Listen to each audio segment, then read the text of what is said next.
Bonjour, bienvenue au Club électrotechnique amateur. Aujourd'hui, je vais vous parler d'optique. J'ai fait un schéma ici. C'est un système dans le fond, ça s'appelle le trigger optique. Vous avez deux montages. Le premier montage de l'émetteur et le deuxième montage du récepteur. L'idée là-dedans, c'est que vous avez un oscillateur ici de 1 Hz qui va générer avec deux transistors complémentaires. Et le feedback ici de la 22 microfarad avec le 100K va générer une oscillation d'à peu près 1 Hz. Donc, on va avoir des impulsions à toutes les 1 Hz. En plus, on va avoir un bouton. Lorsqu'on va peser sur le bouton, on va pouvoir activer notre LED infrarouge. Le but de ça, c'est de générer un signal infrarouge qui va être trigué sur 1 Hz. Puis aussi, on va pouvoir peser sur le bouton d'appel pour activer l'action en permanence de notre LED. Ça, c'est le premier montage. Comme vous pouvez voir, c'est assez simple. Résistance de 100 ohms, condensateur de 22 micros, résistance de 100K, une de 10K, 0,1 microfarad. C'est le circuit qui va faire qu'on va avoir une oscillation d'à peu près 1 Hz. Donc, si je parle au côté du récepteur, le récepteur il est conçu avec une cellule photoélectrique. Plutôt, c'est un phototransistor que vous avez ici. Un phototransistor de type NPN, collecteur-émetteur.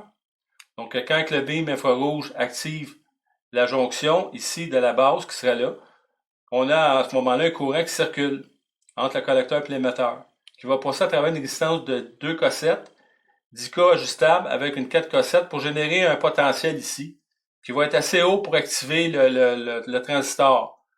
Ici, activer le relais en même temps que le relais R1 qui est ici, qui est en série avec le collecteur. Le but de ça, ça va être qu'une fois que le signal va être capté, on va avoir une action directe sur le relais qui va faire activer une lampe sur 120 volts.